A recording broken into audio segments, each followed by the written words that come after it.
द्वितीय पाठ है अन्योक्ति विलास है, यानी दूसरे पाठ का नाम क्या है आपकी अन्योक्ति विलास। आपने पहले पढ़ लिया, आपने कौन सा लेसन पढ़ा था वाराणसी का। अब दूसरा लेसन आपका है अन्योक्ति विलास है। ठीक है, पहला शब्द है उसमें अस्मि। अस्मि की हिंदी निकलती है मैं हूँ। मैं कहाँ आता है उत्तम पुरुष के एक वचन में, और अस्मि कहाँ आता है देखिए तीते अंति सी से सी थे और आमी आवे आमे। आमी यानी अस्मि। ठीक है, मैं हूँ। कुछ रूप बदले हुए भी होते हैं लेकिन वो आपको याद रखने पड़ेंगे। अब जैसे एकदम आ जाए आपके सामने तो आपके मार्क्स भी नहीं कटने चाहिए। ठीक है, उसके लिए आपको ये याद रखना पड़ेगा अस्मि माने हूँ। ठीक है, लट लकार वर्तमान काल उत्तम पुरुष एक वचन। अहम कहाँ आता है उत्तम पुरुष के एक वचन में आता है। ठीक है, और आमी कहाँ आता है वहीं आएगा उत्तम पुरुष एक वचन में। अस्मि यानी मैं हूँ और लट लकार वर्तमान काल उत्तम पुरुष एक वचन। असी, ठीक है, ये अस धातु है आपके, एक ढंग से समझ लीजिए आप लोग ये कौन सी धातु है अस धातु। अस माने होना। ठीक है, और असी माने हो यानी तुम हो। असी कैसे आता है गश्ती गश्ते गसंची गच्छसी। गच्छसी यानी असी। असी माने हो, कौन से में आया मध्यम पुरुष में। कौन सा वचन है एक वचन, यानी तुम हो, यानी तुम हो संस्कृत बनी इसकी। और असी माने हो, तुम मैंने आपको बता दिया कि तुम के साथ असी आएगा, यानी तुम असी तुम हो। असी माने हो, कौन सा लकार है लट लकार वर्तमान काल।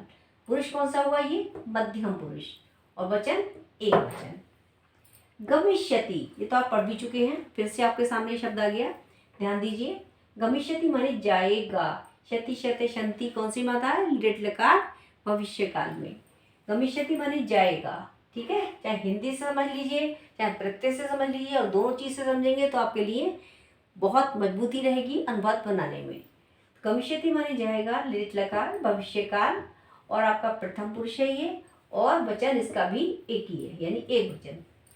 अब इसमें देखिए इस पाठ में केवल आपके 3 थे जो आपके अभ्यास कार्य में थे, और बाकी के जो है हमने अगला लेसन लिया है आपका तृतीय पाठ है। तृतीय पाठ क्या है आपका वीरे वीरेर पूज्यते, यानी वीरों के द्वारा ही वीरों की पूजा की जाती है।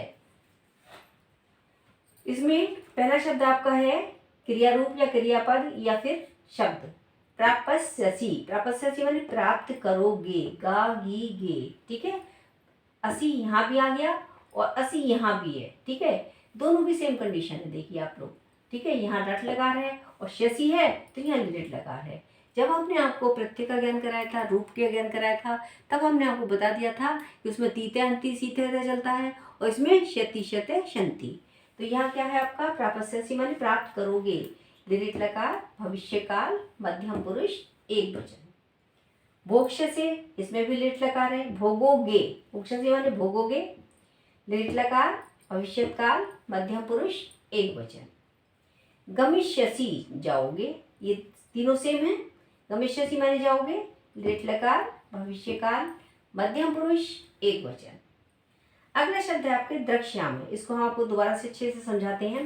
देखिए द्रक्ष्यामि माने हम देखेंगे। द्रक्ष्यामि माने देखेंगे।